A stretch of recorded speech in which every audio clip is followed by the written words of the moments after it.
தமிழகம் முழுவதும் கடந்த 2.5 வருட காலமாக திறக்கப்படாமல் நிறுத்தி வைக்கிற மணல் குவாரியை உடனடியாக மணல் குவாரியை திறக்க வலியுறுத்தி மாண்புமிகு முதலமைச்சர் அவர்களை வலியுறுத்துகிறோம். இதை நம்பி 1 லட்சத்துக்கும் மேற்பட்ட டிப்பர் லாரிகள் வாழ்வாதாரத்தை இழந்து கடந்த 2.5 ஆண்டுகளாக வாகனத்தை கட்ட நிதி நிறுவனத்தை கட்ட முடியாமல் தொழில் செய்யாமல் பெருத்த சிரமத்துக்கு ஏற்பட்டு வருகிறோம். இதனால் கிராவல் குவாரி, எம்சாண்ட், பீசாண்ட் மற்றும் அனைத்து வகையான கனிம வளங்களை மலிவான விலைக்கு கட்டுமான பொருட்கள் கிடைக்கும் வழிவகை செய்து தருமாறு மாண்புமிகு ஜோசப் விஜய் அவர்களை தாழ்மையுடன் வலியுறுத்தி கேட்டுக்கொள்கிறோம். மேலும் கடந்த 2 நாட்களுக்கு முன்பு நாமக்கல் ஒடுகுந்தூர் சேர்ந்த செல்லராஜாமணி என்பவர் மாநில சங்கம் என்று போலியான ஒரு சங்கத்தை உருவாக்கி கொண்டு குத்தகைதாரர்கள் ஒவ்வொருவரையும் மிரட்டி பணம் வசூலிக்கும் நோக்கத்தில் செயல்பட்டு வருகிறார். தற்சமயம் அரசே மணல் குவாரியை எடுத்து செயல்படுத்தும் நடைமுறையில் முன்வந்துள்ளது. அதை தடுக்கும் வண்ணமாக தனிநபர் தாக்குதல் மீறி ஒவ்வொரு குத்தகைதாரர்களையும் மிரட்டி பணம் பறிக்கும் செயல்களில் செயல்பட்டு வருகிறார். அவர் மீது இதற்கு முன்பாக தேக்கு மரம் வெட்டின வழக்கு ஒன்று நிலுவையில் உள்ளது. அது இல்லாமல் கவர்மெண்ட்டுக்கு சொந்தமான இடத்துல பேங்கை கட்டி அதை இடிக்க சொல்லி கோர்ட் ஆர்டரும் வந்துருச்சு. ஆனால் அவர் வழக்கறிஞன்ற பேரில் வச்சுக்கிட்டு அந்த இடத்த இன்னும் இடிக்காமல் நிலுவையில் வச்சுருக்காரு.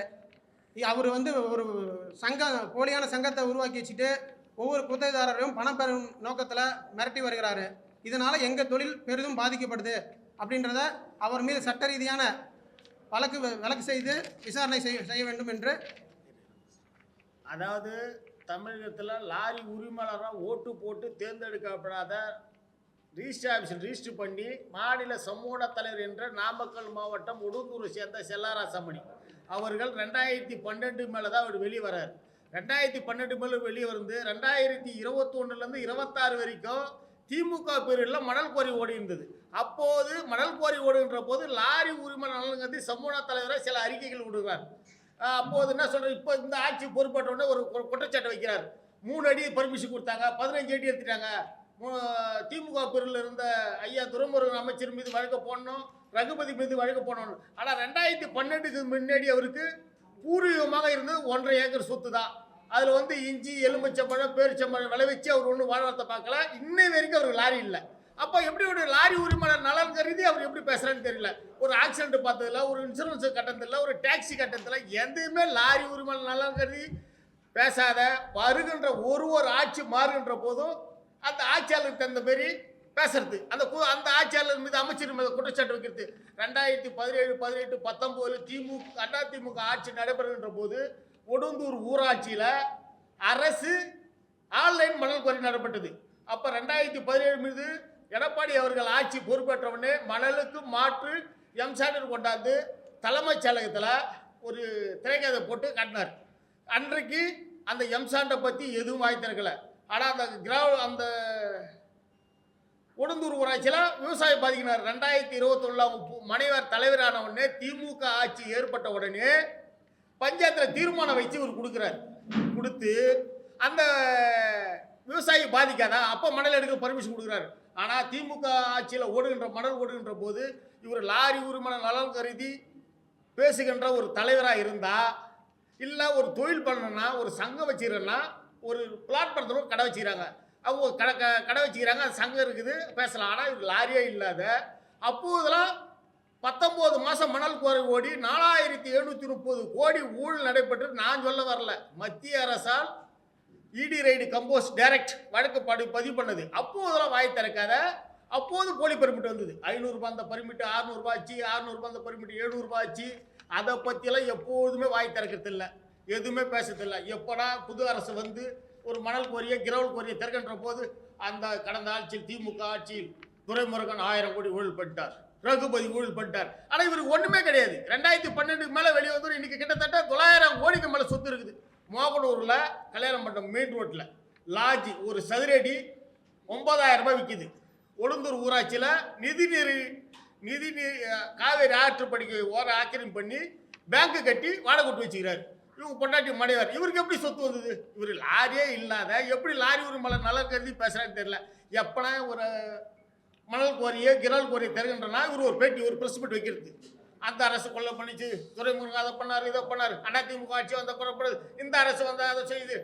இது வந்து லாரி உரிமையாளருக்கு இந்த அரசு நல்லது செய்யுமா செய்யாதன்றது அது கேள்விக்குறி, அது அப்புறம். ஆனால் எங்களை பொறுத்த வரைக்கும் இந்த அரசுக்கிட்ட நாங்கள் போராடி போன 2001 2026 வரைக்கும் போராடுறது பெரிய போராட்டம். ராத்தனா ஸ்டேடியம் நாங்கள் வைக்காத போராட்டம் இல்லை, நாங்கள் வைக்காத ஆர்ப்பாட்டம் இல்லை. எங்களுக்கு மணல் குவாரி இல்லை, கிராவல் குவாரி இல்லை, சவுடு குவாரியும் திறக்கலை. இப்போ மழை காலம் வந்து விட்டது, சவுடு குவாரி என்னன்னு தெரியல, 2 மாதம் ஆச்சு. கிராவல் குவாரி என்னன்னு தெரியல, இதெல்லாம் கேள்விக்குறி. இவர் எப்போதெல்லாம் ஒரு அரசு வருகிறதோ அப்போது ஒரு பேட்டி பிரஸ் மீட் வைக்கிறது. 1000 கோடி 2000 கோடி 50,000 கோடி வர அரசுக்கு வருவாய்ப்படுது. நானா கேட்குறேன்னா, இதே செல்லாராசமணியை ஏன் 4730 கோடி ஊழல் பண்ணது யாரு? எஸ்ஆர் நிறுவனம். ஏன் அதை பற்றி வாய் திறந்து பேச மாட்டேன்? அதை பற்றி ஏன் கேள்வி வைக்க மாட்டேன்? குடிசாட்டு நீ ஒரு பொதுவான மாநில சம்மூன தலைவர் சொல்கிற, ஆனால் உனக்கு லாரியே இல்லை. டாக்ஸி கட்ட கூட வக்கு இல்லாத ஒரு தலைவராக நீ இருந்து கொண்டு அரசை எப்போ பார்த்தாலும் குறை சொல்கிறது, எந்த அரசு வந்தாலும் குறை சொல்கிறது. இப்போ நீ இப்படி மிரட்டினா இப்போ யாருன்னா இந்த அரசில் யாருன்னா செகண்ட் சேல்ஸ் குத்து தருவாங்க, அவங்களுக்கு மிரட்டுறதுக்கு ஒரு அடி போடுறது. இப்படி இந்த அரசுக்கிட்ட இருந்து நாங்கள் லாரி உரிமையாளராக, நான் விழுப்புரம் மாவட்டம், இவர் சேலம் மாவட்டம், இவர் வந்து செங்கல்பட்டு மாவட்டம், இவர் திருவள்ளூர் மாவட்டம், நாங்கள் 28 மாவட்டத்தில் இன்னும் அடுத்த வாரத்தில் இதே இடத்துல தலைவர்களாக மாவட்ட தலைவராக சேர்ந்து ப்ரெஸ் மீட் கொடுக்குறோம். ஏன்னா இவங்ககிட்ட முதல்ல நாங்கள் காம்பு பண்ணணும். இந்த அரசு முதல்ல இந்த அமைச்சர் மீது லஞ்ச ஒழிப்பு, துரைமுருகன் மீது, ரகுபதி மீது, திமுக அரசு 50,000 கோடி. ஆனால் இவனுக்கு எப்படி சொத்து வந்தது? முதல்ல இந்த செல்லாராசமணி என்ற ஒரு நபரை ஒழித்தால் மட்டும்தான் இந்த லாரி தொழில் எங்களால் நிம்மதியாக செய்ய முடியும். நாங்கள் வாங்கின நிதி நிறுவனத்தில் கடன் கட்ட முடியல, வாழ்வாதாரம் இல்லை, எதுவும் இல்லை, டாக்ஸி கட்ட முடியல. நான்லாம் இப்போ 4 வெட்டி வச்சுக்கிறேன், 4 மாதம் ஆச்சு டாக்ஸி கட்ட, என்னால் ஓட்ட முடியல. ஏன்னா இன்றைக்கி சென்னையில் இந்த சென்னை மண்டலத்தை பொறுத்த வரைக்கும் 13 மாவட்டம் இந்த சென்னை மண்டலத்தை சுற்றி இருக்கிற லாரி உரிமையாளர் இந்த சென்னை மென்ஷன் பண்ணி தான் வாழறோம். ஆனால் இங்கே வாழ முடியல. எப்படி வாழ முடியலன்னா, கிரசரு அவங்களுக்கு, ஏழும் சென்னையில் அவங்களுக்கு 14 வீடு 16 வீடு இல்லீகலாக எத்தனை ஏழை கொட்டி சென்னையில் கிட்டத்தட்ட 300 ஏழை இல்லீகலாக நடக்குது. ஆனால் அரசுக்கு பல ஆயிரம் கோடி வருவாய் ஏற்படுகிறது. ஏன்னா அதை பற்றி பேச மாட்டான். ஏன் பேச மாட்டேன்னா, செல்லாராசமணிக்கு வேண்டப்பட்ட சொந்தக்காரன், மாமா, மச்சா, சித்தப்பா, பெரியப்பா இங்கே ஏடு வச்சுக்கிறான். அதை பற்றி பேச முடியல. இப்போ நாங்கள் வந்து 6 வீடு 10 வீடு வச்சுக்கணும், எங்களால் வாழ்வாதாரம் பண்ண முடியல. இந்த அரசுக்கு, இந்த முதலமைச்சர் அவர்களுக்கு மணல் கோரி திறக்கிறீங்களோ கிராவல் கோரி திறக்கிறீங்களோ எங்களுக்கு தெரியாது.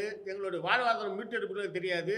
நான் வாங்கின நிதி நிறுவனத்தில் கடன் கட்ட முடியாத தத்துவம் பண்ணாலும் கவலை கிடையாது. ஆனால் இந்தமாரி போலியான தலைவர்கள் இருக்கின்ற வரைக்கும் எங்களால் தொழில் செய்ய முடியல. மிகப்பெரிய மன கஷ்டம், மன வேதனையாக இருக்குது.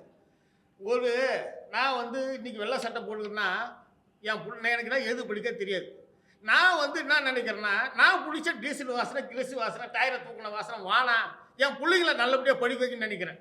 படித்து ஒரு ஆளாக்கணும். இது உங்களை மாரி ஒரு ரிப்போர்ட்டராக வைக்கிறேன், ஏதோ ஒரு கனவு திட்டத்தோடு நான் வாழறேன். ஆனால் என்னால் வாழ விட மாட்டேன். எத்தனை குறை சொல்லிட்டே இருக்கிறான். இப்போ மிரட்டுறான். ஒன்றும் இல்லை, ஒரு தனிப்பட்ட ஒரு நபர் மீது தாக்கல் பண்ணுறது, அரசு அதிகாரி திருட்டான்றது, கொள்ளடிச்சிட்டான்றது.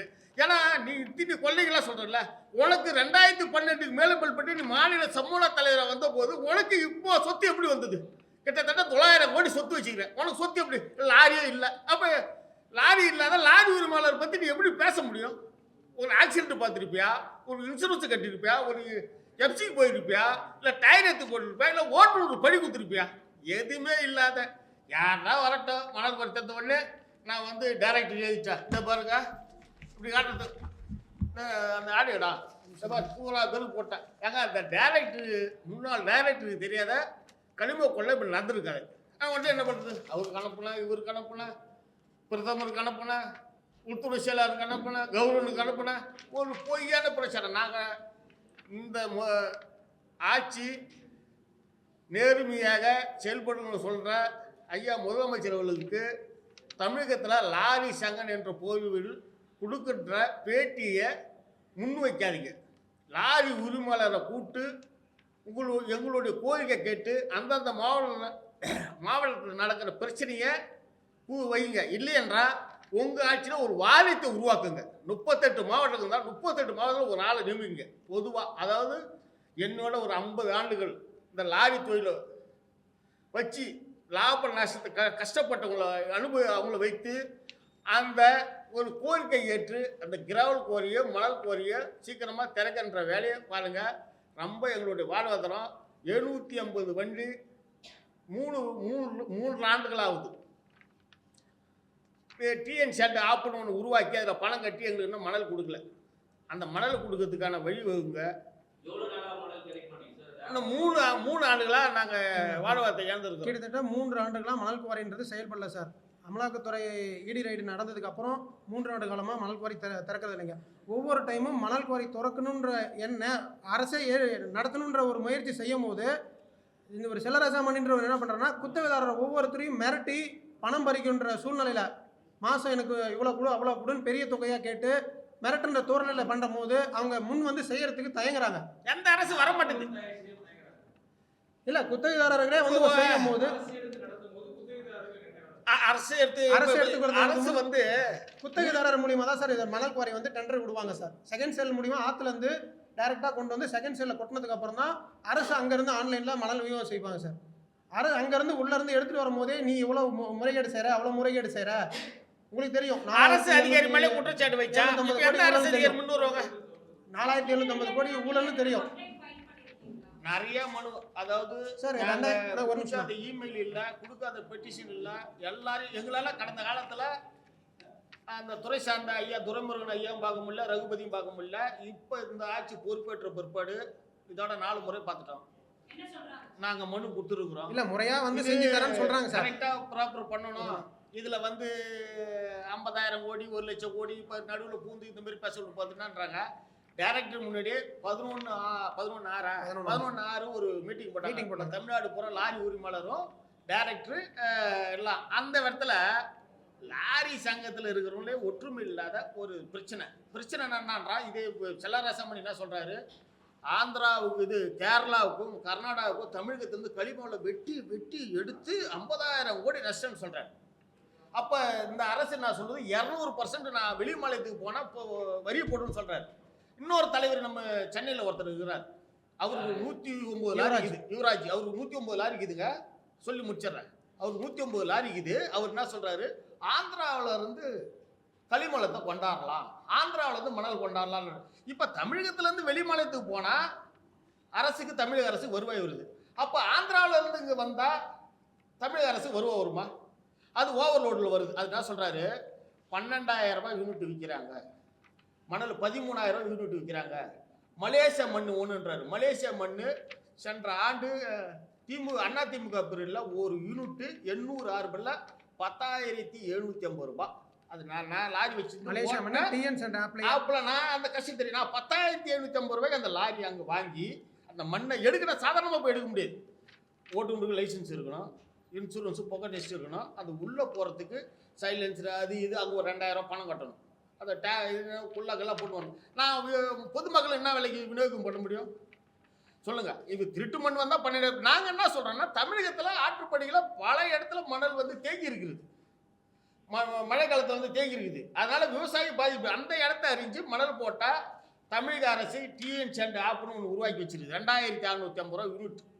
அவங்க அதை முறைப்படி அதை படுத்தி போட்டாங்கன்னா நாங்கள் ஒரு 5,000 ரூபாய்க்கு 6,000 ரூபாய்க்கு யூனிட்டுக்கு பொதுமக்களுக்கு விநியோகம் பண்ண முடியும். நாங்கள் 10,750 ரூபா கொடுத்து வாங்கி அந்த மலேசியா மண் இறக்கி தான் தொழில் பண்ணணும்னு சொல்கிறோம். நாங்கள் 10,750 ரூபா கொடுத்து அந்த மண்ணை வாங்கி எங்களுக்கு 11,400 ரூபாய் அடக்கும். பொதுமக்களுக்கு நாங்கள் என்ன விலைக்கு கொடுக்க முடியும் சொல்லுங்கள்? நாங்கள் அதை தான் வலியுறுத்தோம். அரசு என்ன கேட்குறோம், தேங்கி கிடக்கிற ஆற்றுப்படியில் இருக்கிற மணலை போடுங்க, அரசுக்கு சொந்தமான ஏரியில் கிராவலு சூளைக்கு மண் கொடுங்க. இப்போ தூர் வாரணம் கொடுக்குறீங்க, தூர் வாரணம் தாசிதார் பர்மிட்டில் லாரி வச்சு ஓட்டுறான். விவசாயிக்கு பர்மிட்டுன்னு கொடுக்குறீங்க.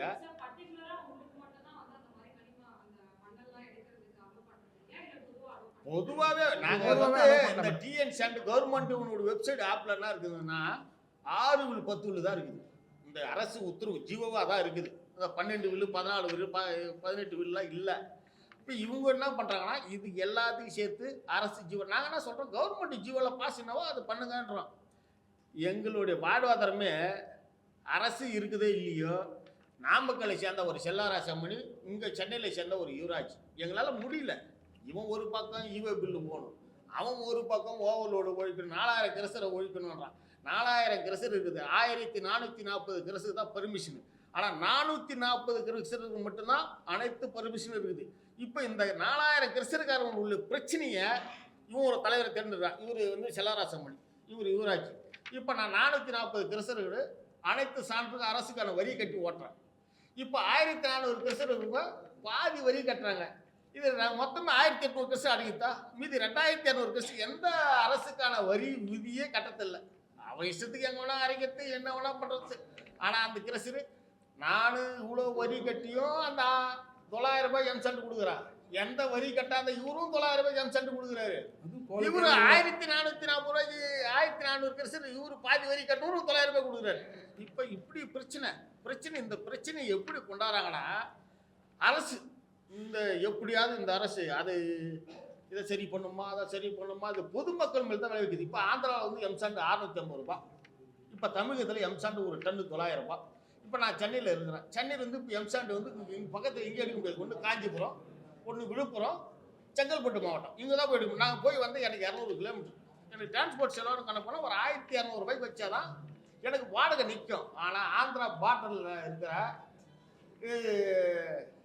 ரெடில்ஸு அந்த பக்கம் இருக்கிறவங்க போய் 650 ரூபாய் எம்சாண்டு அவங்க என்ன பண்ணுறாங்க, எத்தாந்து 1100 ரூபாய்க்கு இறக்குறாங்க. இப்போ பொதுமக்கள்கிட்ட இப்போ நானே ஒரு கேள்வி கேட்குறேன். இப்போ நான் 1200 ரூபா கொடுத்து வாங்கிங்களா, 1300 ரூபா கொடுத்து வாங்கிங்களா எம்சாண்ட் எப்படி வாங்குங்க? எங்களால் தொழில் பண்ணுறோம். நாங்களாம் சொல்கிறோம் அந்த ஆந்திராவில் வந்து வர ஓவரோட கட்டுப்படுத்துங்கன்னு சொல்கிறோம். இந்த 4 முறை அமைச்சரை பார்த்து தலைமைச் செயலகத்தில் மனு கொடுத்துக்கிறோம், டைரக்டர் முன்னாடியும் பேசிக்கிறோம். எந்த விதமும் நடவடிக்கை இல்லை. எங்களுக்கு தமிழகத்தில் இருக்கிற லாரி உரிமையாளர் நலன் கருதி மழை காலம் ஸ்டார்ட் ஆகிட்டு அதுக்கு முன்னாடி சவுளுக்கு ஒரு கிராலுக்கு ஒரு தமிழகத்தில் இருக்கிற ஆற்றுப்படுகையில் இருக்கிற மணலை, தேங்கிக்கிற மணலை எடுத்து அரசு நிர்ணயித்த பிற்பாடு விலை 2650 ரூபாய், அதன்படி எங்களுக்கு மணல் வழங்கணும்னு முதலமைச்சர் அவர்களும் இந்த அமைச்சர் அவர்களுக்கும் நாங்கள் கோரிக்கை வைக்கிறோம். இதுக்கு முன்னாடி கடந்த ஒரு 2 வாரத்துக்கு முன்னாடி அமைச்சரை பார்த்து மனு கொடுத்துருந்தோம். குவாரி திறக்குது, நான் நல்லபடியாக முதலமைச்சர்கிட்ட பேசி கண்டிப்பாக நாங்கள் குவாரி திறக்கிறதுக்கான வழிவகை செய்கிறோம் அப்படின்னு சொன்னாங்க.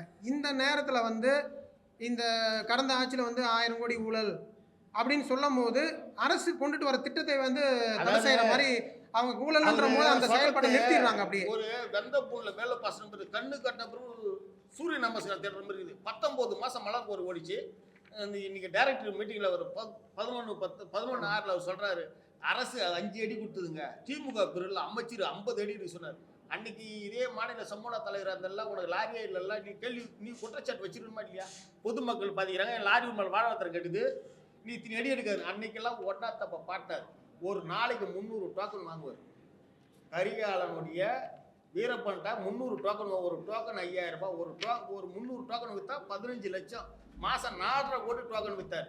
அவருக்கு பஞ்சாயத்து நாமக்கல் ஒடுந்தூர் ஊராட்சி பஞ்சாயத்தில் அவங்க மனைவர் தலைவராக இருந்து பஞ்சாயத்து தீர்மானம் வைத்து கொடுத்தார் மணல் எடுக்கலான்னு. அதுக்கு ஒரு 50 லட்சம், 5 கோடிங்க. 25ஆம் தேதியிலேருந்து 5ஆம் தேதி வந்து மாரேஸ் ஹோட்டல் வந்து தைப்பார். சென்னையில் வந்து மாரேஸ் ஹோட்டல் ஒன்று இருக்குது, உங்களுக்கு தெரியும். அங்கே வந்து தைப்பார். இங்கே இருக்கிற தலைவர் அல்லது யாரெல்லாம் அந்த வாட்ஸ்அப்பில் அந்த எகுத்து கேள்விக்காரங்கள அவங்கள கூப்பிடுவார். அவங்களுக்கு தேவையானதை கிஃப்ட் பாக்ஸு எல்லாமே அவர் பண்ணி அனுப்புவார். அதை மீறி எகுத்துக்காரன்னா சொன்னார், பேசிக்காக நான் ஒரு வழக்கறிஞர் உன் மீது சைபர் கவர்மெண்ட்டில் கம்ப்ளைண்ட் கொடுத்துறாரு. எம்எல்லாம் நிறைய கம்ப்ளைண்ட் கொடுத்துறாரு. இப்போ நாம் இன்ன வரைக்கும் அடிப்படை இல்லை. இப்போ எனக்கு 4 வண்டி இருக்குது. இப்போ என் பிள்ளை இன்னைக்கு ஐஏஎஸ் படிக்குது. இன்னைக்கு 1 லட்சம் பணம் கட்டணும், 25,000 தான் கட்டிக்கிறேன். 2 நாள் ஆகுதுன்னா 75,000 எப்படி கட்டுது? நான் லாரியை அதை வச்சு தான் என் வாழ்வாதாரம். அதையும் ஓடலை, அதுக்கும் டாக்ஸி கட்டினா தான் நான் ரோட்டில் ஓட்ட முடியும். இப்படியாப்பட்ட சூழ்நிலை இந்த மாதிரி தலைவர்களை இருக்கிற சொத்து, இவர் அமைச்சர் சொத்து பறிமுதல் பண்ணணும், அரசுக்கு 50,000 கோடி வருதுல, இவர் வச்சுக்கிற சொத்தை பறிமுதல் பண்ணாலே 2 மாதம் தமிழகத்தில் பட்ஜெட் போட முடியும். தமிழகத்தில் 2 மாதத்துக்கு பட்ஜெட் போட முடியும். இந்த அரசு அதை செய்யுமா தான் கேட்குறோம். எங்களுக்கு தலைவர் என்ற பொருளில் வேணாம், ஒரு வாரியத்தை உருவாக்குங்க. அது அரசியல் அதிகாரியை போடுங்க, இல்லை அவங்க கட்சி சார்பாக கூட போடுங்க. மாவட்டத்துக்கு ஒரு ஆள் மூத்த, இப்போ எனக்கு 49 வயசு ஆகுது, என்னோட இன்னும் மூத்த லாரி உரிமையாளர் இருப்பாங்க. அவங்களுடைய கோரிக்கை ஏற்று அந்த நான் 38 மாவட்டத்தில் இருக்கிற லாரி உரிமையாளர் எவ்வளோ யார் பெரும்பான்மை ஒரு கோரிக்கை சொல்கிறாங்களோ அதைப்படி மணல் குவாரியும் திராவல் குவாரி திறந்தால் எங்களுக்கு போதும். இது ஒரு பொய்யான பேட்டி கொடுத்துக்கின்னு புது தரம் மற்றது. இப்போ உங்கள் பேர் ஏதோ ஒரு பேர் வச்சுங்களா, இப்போ நீங்கள் ஒரு 3 மாதம் நான் வச்சுங்க, 3 மாதம் வரைக்கும் நான் கம்முன்னு இருக்குது.